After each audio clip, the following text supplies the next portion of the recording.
تمام تعریفیں اللہ تعالیٰ جل مجدہ الکریم کے لیے، درود و سلام نبی کرم نور مجسم شفیع معظم احمد مجتبیٰ جناب حضرت محمد مصطفیٰ صلی اللہ تعالیٰ علیہ وسلم کی ذات والا صفات کے لیے حمد و صلوات کے بعد،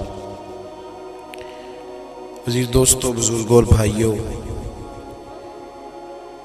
انسان کھائے پیے سوئے جاگے تو اس کے جسم کی ضروریات پوری ہوتی ہیں،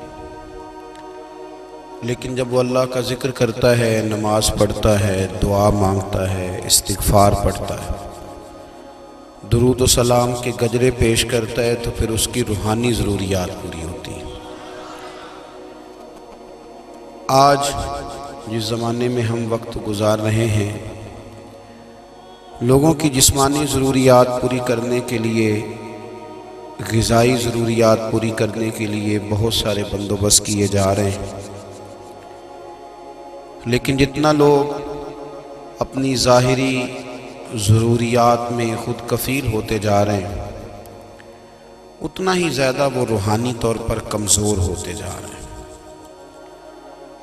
گھنٹوں بیٹھ کر گپ شپ کرنے والے لوگوں کے لیے تھوڑی دیر بھی ذکر الہی کرنا مشکل ہو جاتا ہے۔ لمبی چوڑی باتیں کرنے والے، لمبے چوڑے دلائل دینے والے لوگ اور سمجھدار لوگ اور سیانے لوگ عبادت کے معاملے میں سستی کرتے ہیں، عمل کے مسئلے میں کمزور ہو جاتے ہیں۔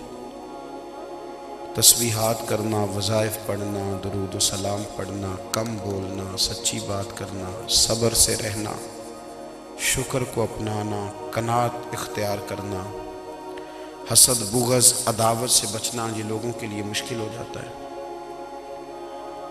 پھر اس کا نقصان یہ ہے کہ معاشرہ ایک عجیب سی بے سکونی اور بے قراری کا شکار ہے۔ جیب میں بہت زیادہ پیسے رکھنے والا، خوش شکل نظر آنے والا، پیٹ بھر کے روٹی کھانے والا شخص بھی ڈھونڈتا پھرتا ہے کہ آخر میں پریشان ہوں کیوں۔ آپ انسانیت کی تاریخ پڑھیں گے تو آپ کو معلوم ہوگا کہ انسان نے کبھی پتھر کی پوجا کی، کبھی معاذ اللہ چاند سورج کی، درختوں کی، بتوں کی پوجا کی۔ معاذ اللہ یہ غلط ڈائریکشن پہ تو چڑھ گیا، لیکن ایسا نہیں ہے کہ کوئی بندہ دنیا میں آیا ہو اور کسی کی اس نے عبادت نہ کی ہو۔ اس لیے کہ اللہ تبارک و تعالیٰ نے جس طرح ہمارے جسم میں کھانے کی طلب رکھی ہے، پینے کی طلب رکھی ہے، سونے کی طلب رکھی ہے، اسی طرح اللہ تعالیٰ نے عبادت کے لیے طلب رکھی ہے جسم میں۔ یہ تو ہوا کہ انسان گمراہ ہو گیا، غلط رستوں پہ چل نکلا، اس نے جھوٹے معبودوں کی طرف معاذ اللہ توجہ کر لی، لیکن وہ کسی نہ کسی کے سامنے جھکتا رہا، کیونکہ اس کے وجود میں طلب تھی، شوق تھا اسے کہ وہ عبادت کرے۔ اللہ تبارک و تعالیٰ جب مسلمان کو توفیق دے اور اللہ کی بارگاہ کی جانب وہ رجوع کرے، تو پھر اس کا رویہ یہ ہونا چاہیے کہ اس کی توجہ ہو اللہ کی جانب۔ ہمارے ہاں تسبیحات پڑھ لی جاتی ہیں اگر کبھی موقع ملے، لیکن وہ خاص انہماک، وہ خاص شوق، وہ خاص ذوق اللہ تبارک و تعالیٰ کی عبادت کا، ایک ہوتا ہے نماز پڑھنا، ایک ہوتا ہے اہتمام کے ساتھ نماز پڑھنا، یعنی ذرا وقت پہ اٹھنا، ذرا صحیح کر کے وضو کرنا، ذرا شوق سے مصلی بچھانا۔ ایک ہوتا ہے تسبیح پڑھ لینا، اور ایک ہوتا ہے ذرا تھوڑا سا شوق کے ساتھ اللہ کو یاد کرنا۔ آپ کبھی جو میں نے آیہ کریمہ پڑھی، اس کی آپ شان نزول دیکھیں۔ نبی کریم صلی اللہ تعالیٰ علیہ وسلم کے کچھ صحابہ اللہ کی محبت کے شوق میں حضور کی بارگاہ میں حاضر ہوئے، اور انہوں نے آ کے عرض پتہ کیا کیا؟ عرض کرنے لگے یا رسول اللہ صلی اللہ تعالی علیہ وسلم سالوں بیت گئے ہیں سجدے کرتے ہوئے، حضور سالوں بیت گئے ہیں تسبیح پڑھتے ہوئے، سالوں بیت گئے کہتے ہوئے کہ سبحان اللہ وہ پاک ہے، ہمیں سالوں بیت گئے یہ کہتے ہوئے کہ اللہ اکبر وہی سب سے بڑا ہے، سالوں بیت گئے کہتے ہوئے کہ الحمدللہ ساری تعریفیں اللہ کے لیے، سالوں بیت گئے اس کی تسبیح کرتے، تحلیل کرتے، تکبیر کہتے۔ حضور اب نہ ہمارا اپنے رب سے ملنے کو جی چاہتا ہے، کبھی اے حقیقت منتظر نظر آنا لباس مجاز میں، لاکھوں سجدے تڑپ رہے ہیں میری جبین نیاز میں۔ اور اقبال کہنے لگے کہ تیرے عشق کی انتہا چاہتا ہوں، تو میری سادگی دیکھ کیا چاہتا ہوں، میرا ذرا سا تو دل ہے مگر شوق اتنا، میں وہی لن ترانی سنا چاہتا ہوں۔ میرا بھی دل کرتا ہے کہ اللہ میں تجھے کہوں میں تجھے دیکھنا چاہتا ہوں، جس طرح حضرت موسیٰ کلیم علیہ السلام نے کہا تھا، اور تو مجھے کہے کہ لن ترانی تو نہیں دیکھ سکتا، ذرا سا تو دل ہے مگر شوق اتنا، میں بھی وہی لن ترانی سنا چاہتا ہوں۔ پھر کہنے لگے بھری بزم میں راز کی بات کہہ دی، بڑا بے ادب ہوں سزا چاہتا ہوں۔ دیکھو سب لوگوں کے بیچ ہی میں نے یہ کہہ دیا۔ میرے عزیز صحابہ نا شوق میں، کتنے سارے لوگ ہیں آپ، کتنی ماشاءاللہ بڑی تعداد میں آپ آئے، ہم بھی کبھی اس شوق میں گئے ہیں کہ ہمارے رب کو دیکھنے کو دل چاہتا ہے، ہمارا جی چاہے وہ کبھی ہمیں ملے، ہم کبھی اس کی زیارت کریں، اس کی بارگاہ کرم میں ہم حاضر ہوں۔ صحابہ نے عرض کیا یا رسول اللہ صلی اللہ تعالی وسلم ہمارا رب کہاں ہے؟ ہمارا نا اپنے رب کو دیکھنے کو جی چاہتا ہے۔ جب صحابہ نے یہ عرض کیا تو اللہ نے قرآن مجید نازل کیا، فرمایا وَإِذَا سَأَلَكَ عِبَادِي أَنِّي فَإِنِّي قَرِيبٌ، محبوب جب میرے بندے آپ کی بارگاہ میں آ کے میرے بارے میں پوچھیں نا تو ان سے کہہ دینا میں ان کے قریب ہی ہوں، قریب ہی ہوں۔ دلیل کیا ہے؟ آئی اذا دان، یہ جب بھی مجھ سے دعا مانگیں گے میں ان کی دعاؤں کو قبول فرماؤں گا، میں ان کے قریب ہوں، میں ان کے قریب ہوں، یہ جب بھی دعا مانگیں گے نا میں قبول کروں گا، میں ان کے قریب ہوں۔ اللہ تبارک و تعالیٰ کے بندے اللہ سے محبت کرتے، رب کی بارگاہ میں جھکتے، اس کو اپنے دکھ سناتے، اس کے پیارے محبوب صلی اللہ تعالیٰ علیہ وسلم کا وسیلہ لے کے اس کے حضور حاضر ہو جاتے، پیشانیاں سجدوں سے روشن ہوتی۔ ہم نہ ہر چیز کے لیے وقت نکالتے ہیں، ہر چیز کے لیے، لیکن عبادت کے لیے وقت نہیں نکالتے۔ ہر شے آباد ہے، ہر شے، ہماری فیس بک بھی آباد ہے، واٹس ایپ بھی آباد ہے، ہمارے ٹویٹر بھی آباد ہیں، ہماری ہر چیز آباد ہے، سب سے کم آباد ہمارا مصلی رہ گیا ہے، سب سے کم۔ وہ لوگ اب ڈھونڈنے سے ملتے ہیں جن کی بغل میں مصلی ہوتا تھا۔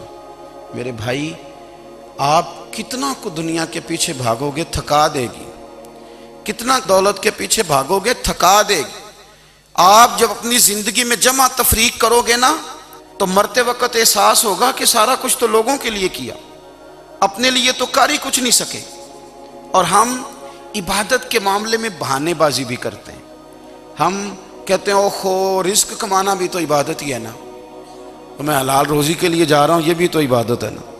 میری طرح کے لوگ کہہ دیتے ہیں کہ میں سویرے اٹھ کے مدرسے میں کچھ اسباق دیکھتا ہوں تو یہ بھی تو عبادت ہے، میں بیان کرنے کے لیے مطالعہ کرتا ہوں تو یہ بھی تو عبادت ہے نا، اتنے لمبے سفر کر کے ملک میں دنیا میں گھومتا ہوں تو یہ بھی تو میں عبادت ہی کر رہا ہوں۔ اب اسپیشل نفلوں کے لیے وقت کس طرح نکلے، اسپیشل کر کے تسبیح میں کیسے چلاؤں، میں سارا کچھ ہم بہانے بنا لیتے ہیں نا۔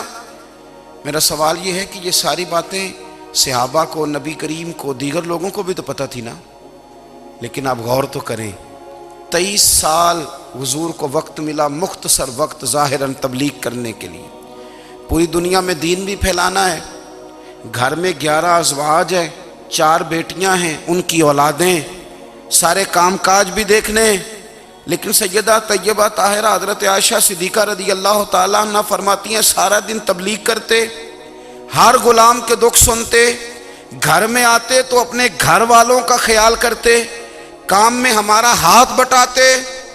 قربان جاؤں، کہتی ہیں زمانہ سارا سو جاتا لیکن آمنہ کے لال مصلی بچھا لیتے۔ دنیا سو گئی، ساری سب سو گئے، جو خدام تھے، وہ جو غلام تھے، وہ سو گئے۔ صحیح مسلم نے لفظ ملیں گے، سیدہ پاک فرماتی ہیں او میرے نبی کے غلاموں، میں نے یہ رنگ بھی دیکھا ہے کہ حضور نے اتنا کھڑے رہے، اتنا قیام کیا، اتنا قیام کیا کہ مقدس پیروں میں ورم آ گئے، سوج گئے پیر، اتنے بڑے۔ دل پہ ہاتھ رکھ کے نہیں بتا سکتا کہ میرے کبھی نماز میں پیر سوج گئے، کوئی نہیں بتا سکتا۔ بچوں کی روٹی کماتے تھک گئے بات الگ ہے، ہم سیر کرنے گئے تو تھک گئے بات الگ ہے، لیکن عبادت میں یہ بھی تو مسلم شریف ہے نا، یہ بھی تو دین ہے نا، یہ بھی تو حضور کی سنت ہے، یہ بھی تو وہ چیز ہے جو کریم کی آنکھوں کی ٹھنڈک ہے۔ سیدہ فرماتی ہیں پیروں میں ورم آ گئے، اور ساری رات ہی حضور نے نماز پڑھی اور ایک ہی آیت بار بار دہرائی۔ مسجد نبوی میں بلال حبشی نے فجر کی اذان دے دی اور حضور ابھی مصلی پہ تھے، کریم فارغ ہوئے۔ میں نے عرض کی یا رسول اللہ صلی اللہ علیہ وسلم، آپ کے تو صدقے اللہ اگلے پچھلوں کے گناہ معاف کرے گا، تو آپ اتنی آہوزاری کیوں فرماتے ہیں؟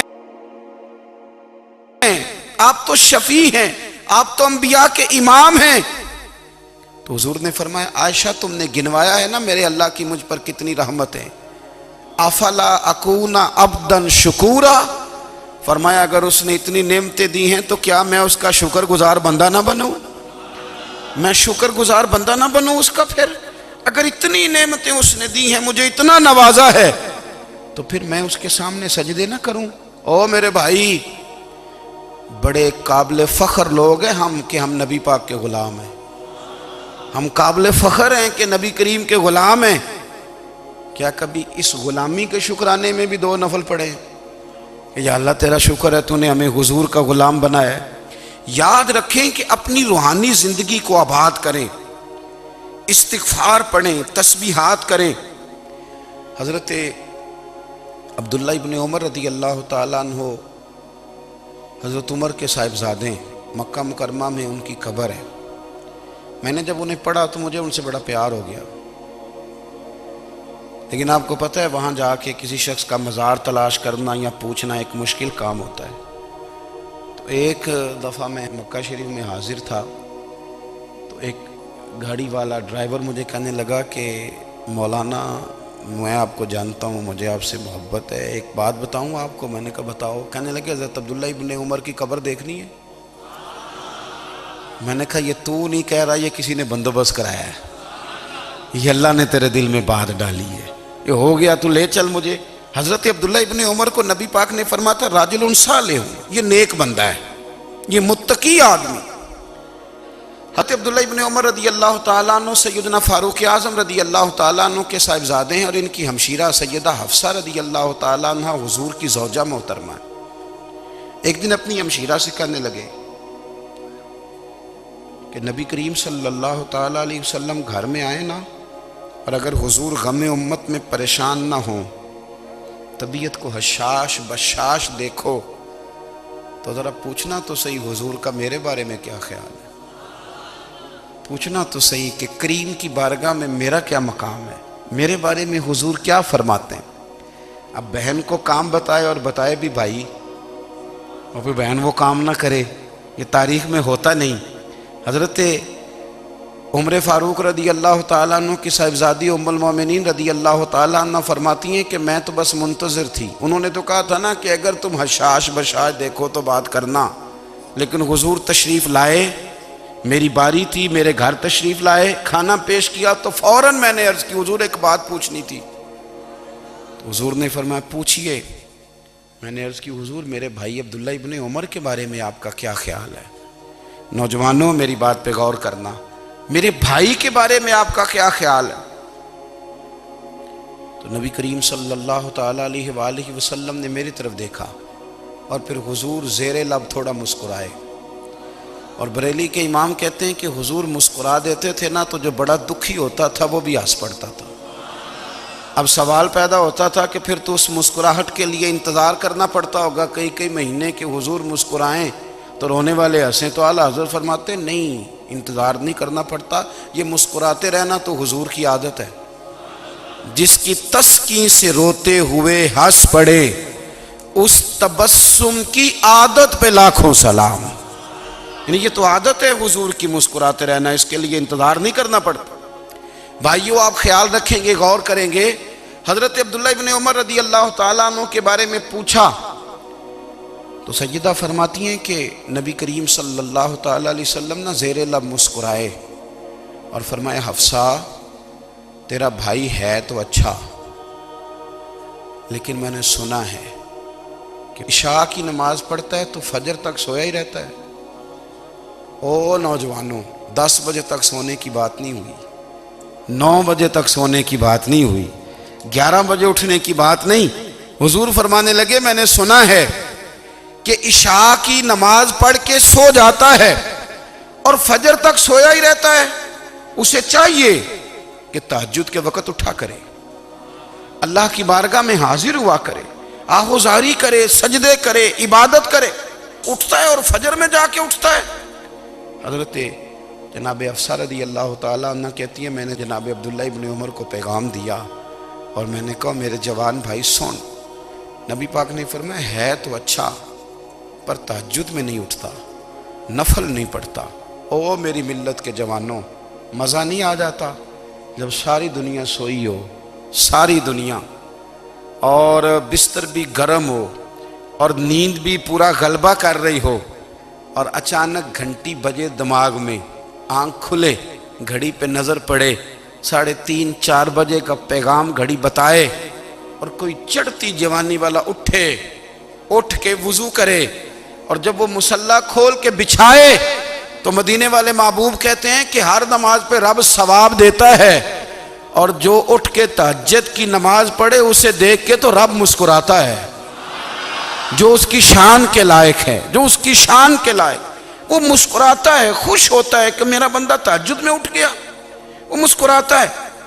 کاش ہماری صبحیں کبھی اپنے مالک کے نام ہو جائیں، کاش کے صبح۔ حضرت ابو الحسن رحمۃ اللہ تعالیٰ علیہ حضرت معاذ ابن جبل رضی اللہ تعالیٰ عنہ کے پاس بیٹھا کرتے تھے، فرماتے ہیں ان سے جو پیار بڑھا تو پھر میرا مصلی سے بھی بڑھ گیا۔ تابعی ہیں، فرماتے ہیں صحابی رسول سے محبت ہوئی تو ذکر سے بھی ہو گئی، پھر درود شریف سے بھی ہو گئی، محبت ان سے بڑھی تو پھر اللہ نے مسجد کا پیار بھی بڑھا دیا۔ آپ فرماتے ہیں کہ میری ہر وقت طبیعت چاہتی تھی کہ بس اللہ اللہ کروں، بس اللہ اللہ کروں، بس نہ میں ذرا تھوڑی جان چھڑاؤں لوگوں سے، کوئی 10 منٹ ملیں تو میں کوئی 4 نفل پڑھ لوں، میں تھوڑا سا نہ بچوں لوگوں سے، اور مجھے تسبیح ملے تو میں نہ کچھ 400-500 دفعہ استغفار پڑھوں، سبحان اللہ، الحمدللہ، اللہ اکبر، لا حول ولا قوت الا باللہ، میں نہ تسبیحات پڑھوں۔ فرماتے ہیں کہ بچے تھے گھر میں 6-7، غربت تھی، کام ملتا کوئی نہیں تھا، اور میں کام چور نہیں تھا، کام ڈھونڈتا تھا، پر اللہ کی قدرت کے کام نہیں ملتا تھا۔ فرماتے ہیں کہ میں نے ایک دن اپنی اہلیہ سے کہا کہ آج میں پھر جاتا ہوں کام ڈھونڈنے، تو میری بیوی بڑی فرما بردار تھی، پر اس دن نہ غربت کے ہاتھوں تنگ آ کے کہنے لگی آج نانا کوئی تو چیز لے کے آیا، تو مجھ سے بچوں کی بھوک نہیں دیکھی جاتی، یہ سب روگاں دا روگ محمد جس دا نام غریبی، کنڈ بلا کے لنگ جاندے نہیں دوست یار قریبی، آج نہ کچھ لے کے آیا تو میں بچے لے کے میکے چلی جاؤں گی۔ شیخ فرماتے ہیں کہ میں بڑا پریشان گھر سے نکلا، پر میں نے صبح سے لے کے زور تک کام ڈھونڈا، کام ملا کوئی نہیں، تو میرے دل میں خیال آیا چلو کام نہیں ملتا تو اللہ اللہ تو کرے نا، چلو بندوں کی مزدوری نہیں ملتی تو رب کریم کی عبادت ہی کرتے ہیں۔ فرماتے ہیں کہ میں نے نا فرات کے پانی سے وضو کیا، نہر کے، شدید دھوپ تھی، ساتھ ریت تھی اور ریت تپ رہی تھی، میں نے اپنا رومال وہیں مصلی کے طور پر بچھا لیا، اور فرماتے ہیں کہ زور سے لے کر عصر تک نماز پڑھی، دھوپ بھی پورے زور پہ، پر میرے سجدے کا ذوق بھی پورے زور پہ۔ فرماتے ہیں سورج بھی چمک رہا ہے اور رب کی عبادت کا ذوق بھی پورے زور پہ، میں سجدہ کروں تو پھر میرا اٹھانے کو جی نہ چاہے، میرے استاد لکھا کرتے تھے، یہ ان کا شعر ہے، وہ کہا کرتے تھے مجھے سوز دے، مجھے ساز دے، اور مجھے نیم شب کا نیاز دے، دم سجدہ خود کو میں توڑ دوں، مجھے ایسا ذوق نماز دے۔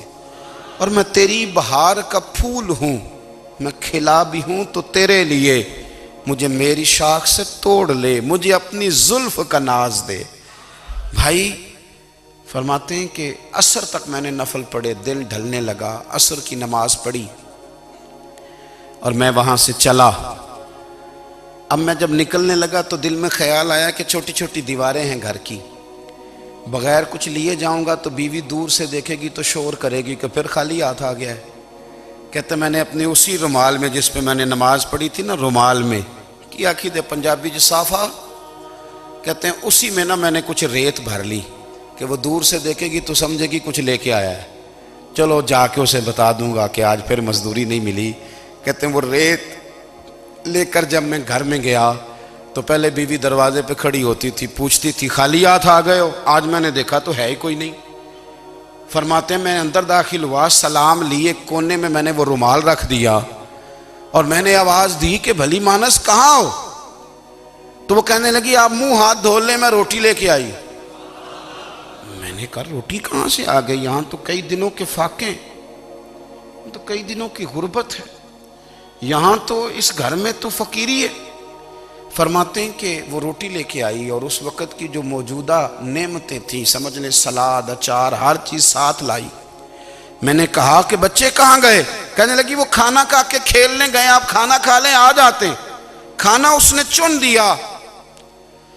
میں نے حیرت انگیز لہجے میں ساری نعمتیں اپنے دسترخوان پہ دیکھ کر کے بیوی سے پوچھا یہ کہاں سے آیا کھانا؟ بچوں کو تو نے کہاں سے کھانا کھلایا؟ یہ سارا کچھ کیسا ہے؟ تو کہنے لگی پتہ نہیں آج آپ کس کریم کی مزدوری کرنے چلے گئے تھے، پتہ نہیں کس کریم کی، میرے گھر میں تو اتنی نعمتیں آئی ہیں کہ مجھ سے سنبھالی نہیں جا رہی، اتنا اناج ہے، اتنا گندم ہے، کس کریم کے دروازے آج چلے گئے تھے؟ یہ کہتے کہتے وہ اٹھی اور اٹھ کر کے کہنے لگی پہلے بڑا کچھ آیا تھا، اب کیا لے آئے ہو؟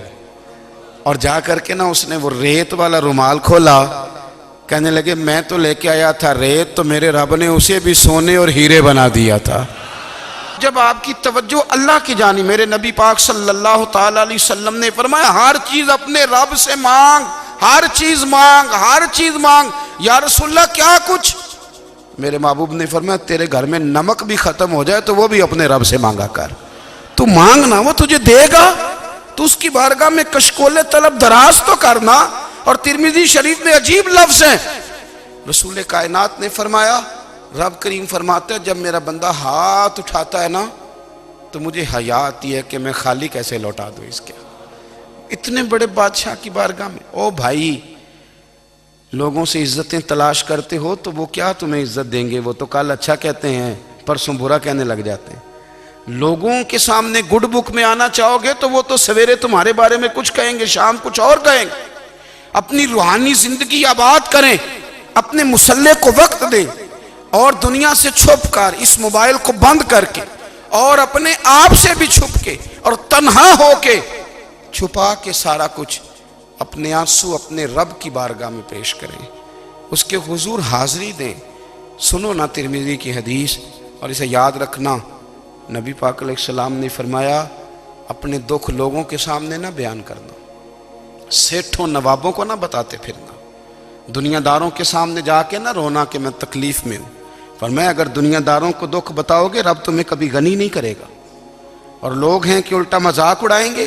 آپ کی جس سے بڑی پکی یاری ہے نا، پکی، وہ تب تک پکی ہے جب تک آپ نے 50,000 مانگا نہیں، اور جس وقت آپ نے کہہ دیا کہ میں مجبور ہوں میری مدد کر تو پھر ختم ہو گئی دوستی۔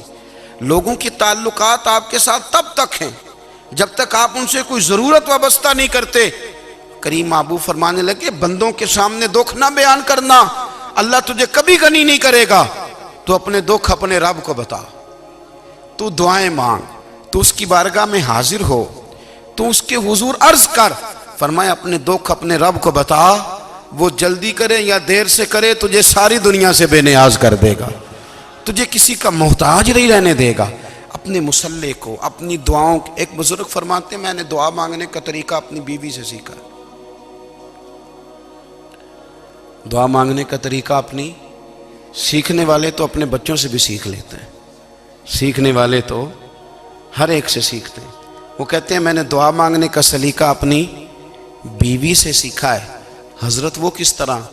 فرمانے لگے میری بیوی نے نا مجھے کوئی کام بتایا، کچھ پیسوں کی ضرورت کے لیے کہا، تو میں نے اسے کہا کہ بھئی ابھی میرے پاس نہیں ہے، کچھ دنوں میں آتے ہیں تو میں دے دوں گا. عورتوں کی عادت ہوتی ہے وہ بار بار یاد کراتی ہیں. 2-4 دنوں کے بعد پھر اس نے کہا حضرت وہ میں نے کہا تھا کچھ پیسے، میں نے اسے کہا کہ ابھی میرے پاس نہیں ہے، کچھ دنوں میں ملتے ہیں تو میں تمہیں دے دوں گا. اس نے کچھ دنوں کے بعد پھر کہا حضور وہ میں نے کچھ پیسے کہے تھے. فرماتے میں نے ڈانٹ دیا، میں نے کہا کہ کیا تو روز مجھے شرمندہ کرتی ہے، کہا نا میرے پاس نہیں ہے، ہوں گے تو دے دوں گا، تو روز یاد کراتی ہے.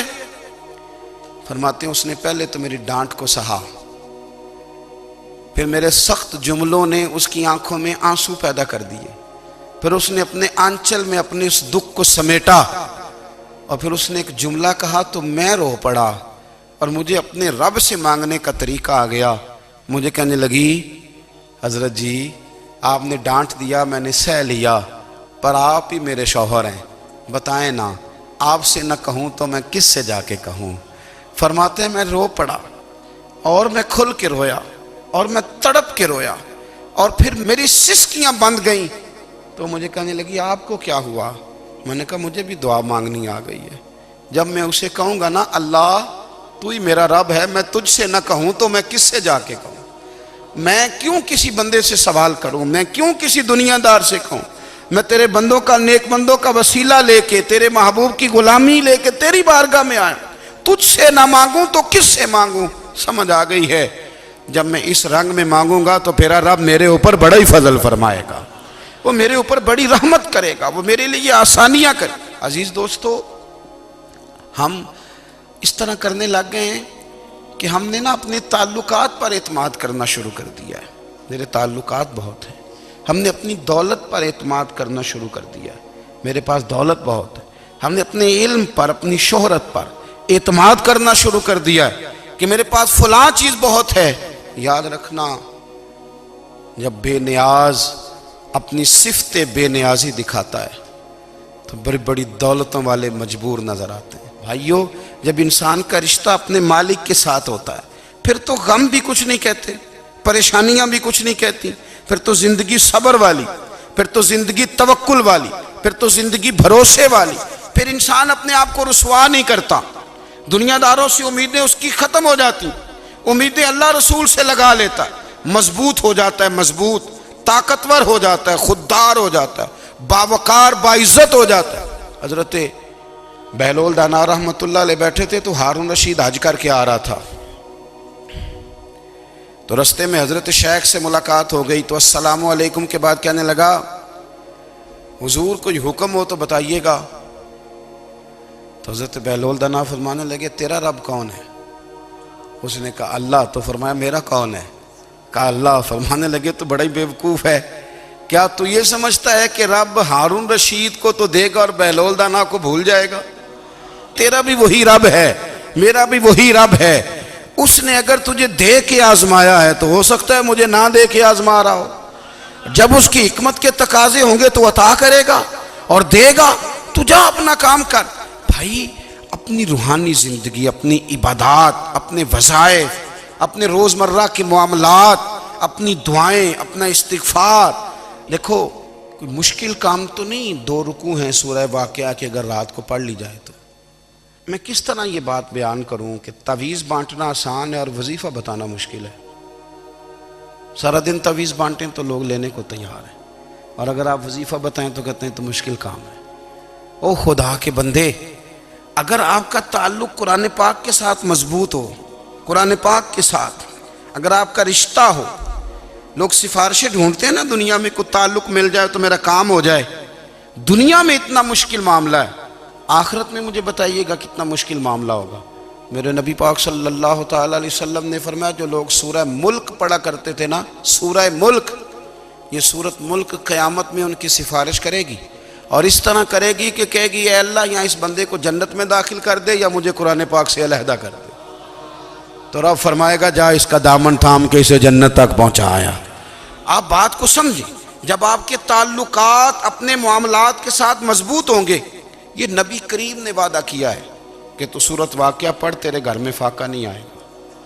حضرت عبداللہ ابن مسعود رضی اللہ تعالیٰ عنہ بیمار تھے تو حضرت عثمان غنی رضی اللہ تعالیٰ عنہ تیمارداری کے لیے تشریف لے گئے اور جا کر کے کہا کہ آپ بڑے بیمار ہیں، آپ کی بیٹیاں زیادہ ہیں، میں چاہتا ہوں کہ خزانے میں سے کچھ مدد کروں. تو سیدنا عبداللہ ابن مسعود رضی اللہ تعالیٰ عنہ اٹھ کے بیٹھ گئے اور کہنے لگے امیر المومنین، اللہ آپ کو میری طرف سے میری بیٹیوں کی طرف سے بہتر صلہ دے. میری بیٹیوں کو کسی خزانے کی ضرورت نہیں، میں نے انہیں خزانہ دے دیا ہے. کہا جناب آپ نے کون سا خزانہ دیا ہے، میں آپ کے مالی معاملات کو جانتا ہوں. تو فرمانے لگے امیر المومنین، میرے نبی کریم نے فرمایا ہے جو سورت واقعہ پڑھے اسے کبھی فاقہ نہیں آتا. میں نے بیٹیوں کو یاد کرا دی ہے، یہ خزانہ میں نے انہیں دے دیا ہے. وہ سارے والدین سنیں جو بیٹیوں کے لیے پریشان رہتے ہیں. حضرت عبداللہ ابن مسعود نصیحت کر رہے ہیں، فرمانے لگے میں نے سورت واقعہ یاد بھی کرا دی ہے، پڑھنے کی عادت بھی ڈال دی ہے. حضور نے فرمایا ہے جو سورت واقعہ پڑھے اسے فاقہ نہیں آتا. کہنے لگے چاند تو اپنی جگہ چھوڑ سکتا ہے، سورج گر سکتا ہے، تارے ٹوٹ سکتے ہیں، پر مدینے والے رسول کی بات غلط نہیں ہو سکتی. حضور نے فرمایا فاقہ نہیں آئے گا تو انشاءاللہ کبھی بھی نہیں آئے گا.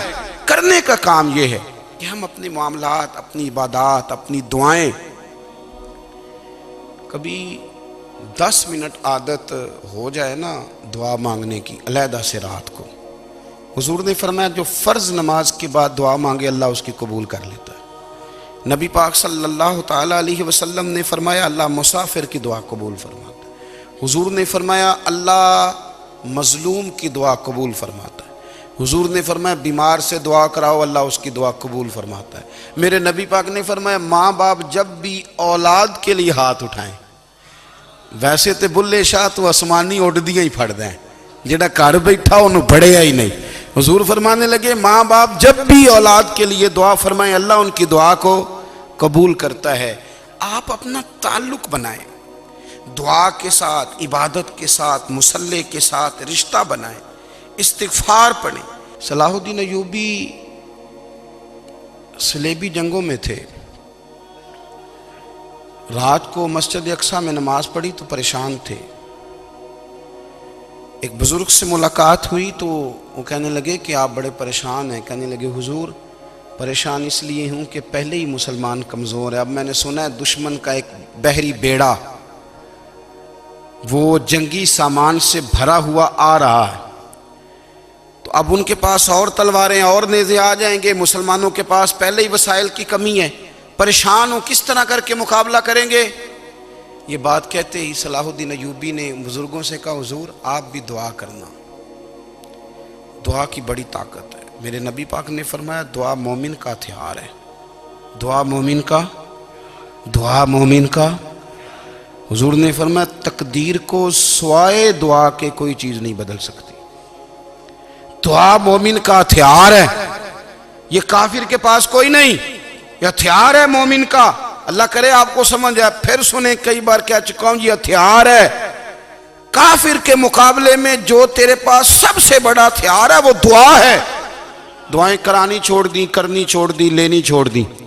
حضرت سیدنا انس بن مالک رضی اللہ تعالیٰ عنہ فرمایا کرتے تھے میں نے وہ رنگ دیکھا ہے جب حضور دعا مانگتے تھے اور حضور کی مقدس آنکھوں میں آنسو بھی ساتھ ہی بہا کرتے تھے، میں نے وہ انداز دیکھا ہے. تو صلاح الدین ایوبی بزرگ سے کہنے لگے آپ بھی دعا کیجیے، اور خود رونے لگے اور سر سجدے میں رکھ کے رونے لگے اور عشاء سے لے کر فجر تک روئے، خوب روئے. صبح وہ بزرگ آئے تو صلاح الدین ایوبی کا خوبصورت اور ہنستا ہوا چہرہ دیکھا. کہنے لگے آپ بڑے خوش ہیں، رات تو میں نے بڑے روتے ہوئے دیکھا تھا. تو کہنے لگے حضور وہ جو بحری بیڑا آ رہا تھا نا وہ پانی میں ڈوب گیا ہے، اب وہ نہیں آ رہا، ابھی خبر آئی ہے تو میں بڑا خوش ہوں. بزرگ کہنے لگے اٹھ سینے سے لگ اور سن ایک بات، وہ بحری بیڑا پانی میں نہیں ڈوبا، وہ تیرے آنسوؤں میں ڈوب گیا ہے. وہ جو تو رات رویا ہے نا رب کریم کی بارگاہ میں تو وہ ڈوب گیا ہے. بھائی اپنا مصلی کا، عبادت کا، وظائف کا، اللہ اللہ کا سلسلہ اس کو مضبوط کرے، اپنی دعاؤں کے تعلق کو مضبوط کرے۔ دعائیں بڑے انقلاب برپا کر دیتی ہیں۔ ہم تھوڑے تھوڑے نا جب سے خشک ہوئے ہیں نا، خشک، اور میری تو جماعت ہی صوفیاء کی جماعت تھی، ہم تو داتا علی اجمیری کی جماعت سے، ہم تو خواجہ اجمیری کی جماعت سے، ہم تو شیخ احمد فاروق سرہندی کی جماعت سے، ہم تو صوفیاء کی جماعت۔ ہماری جماعت نے بھی وہ تعلق جو ہمارے بزرگوں نے بنایا تھا۔ بزرگ اللہ کے قریب کیسے جاتا ہے؟ ہمارے یہاں نا بہت سارے لوگ کہتے ہیں جی نظر ہو گئی تو کام ہو گیا۔ بھئی جو بخاری مسلم میں طریقہ ہے نا اللہ کا قرب پانے کا، وہ تو نفل ہے۔ نبی کریم علیہ السلام نے فرمایا بندہ نفلوں کے ذریعے رب کے قریب جاتا ہے، اور اتنا قریب جاتا ہے کہ پھر اللہ اس کی زبان بن جاتا ہے، اللہ اس کی آنکھیں بن جاتا ہے، کان بن جاتا ہے، ہاتھ اور پیر بن جاتا ہے۔ تو یہ تو عبادت ہے، یہ تو اللہ کی بارگاہ کی حاضری ہے جو آپ کو اللہ کے قریب کرے گی۔ تو اپنے نماز کو اہمیت دے کے ادا کریں، نمازیں موبائل بند کر کے ادا کریں۔ لیکن نا کچھ لوگ کہتے ہیں مجھے ٹائم نہیں ملتا نماز کا، تو میں کہتا ہوں یہ آپ نے بڑی جرت کی بات کی ہے۔ مجھے کو میرا پیر بھائی کہہ دینا میرے پاس ٹائم نہیں آپ کو ملنے کا، تو میں کہتا ہوں آج کے بعد آنا ہی نہ۔ تو کیا سمجھتا ہے، تو بہت بڑا آدمی ہے، تیرے پاس ٹائم نہیں ہے اور ہمیں ملنے کا ٹائم، موج کر۔ تو آپ نے اللہ رسول کو کہہ دیا ٹائم نہیں۔ اور عجیب فلسفہ ہے نا، کہا جائے نماز پڑھنے آؤ تو کہتے ہیں کپڑے ٹھیک نہیں، اور کہا جائے کہ آؤ ذرا دعوت پہ چلیں تو کہتے ہیں ایک منٹ ٹھہر میں کپڑے بدل کے آیا۔ نماز کے لیے کہا تو کہتا ٹھیک نہیں، دعوت کے لیے کہا تو کہتا میں ذرا تیاری کر لوں، یوں جانا مناسب نہیں۔ یہ معاملہ ٹھیک نہیں۔ رب تو فرماتا ہے کہ جب تو مسجد میں آ تو زینت اختیار کر کے آ، خوب ذوق سے دعا مانگے، خوب شوق سے نماز پڑھیں، خوب استغفار کا مزاج بنائیں۔ آپ لوگوں کے بیچ رہ کے سوکھ حاصل کرنا چاہتے ہیں، لیکن آپ کو پتہ ہے کئی مہینے غار حرا میں رہنا بھی مدینے والے محبوب کا طریقہ ہے۔ ہر سال اعتکاف بیٹھنا الگ سے، یہ بھی حضور کا طریقہ ہے۔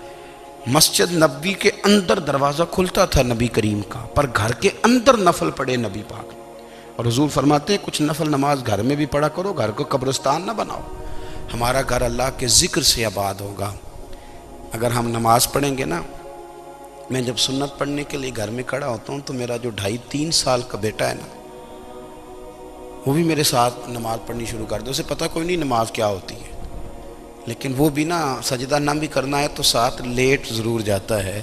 پتہ چلا بچے لیکچر دینے سے نماز نہیں پڑھتے، نماز شروع کر دیں تو بچے بھی شروع کر دیتے ہیں۔ ہم جب پریشان ہوتے ہیں تو لیکچر دیتے ہیں، تو لیکچر تو باہر شاید چل جائے، گھر میں کیسے چلے گا؟ گھر میں تو عمل چلے گا۔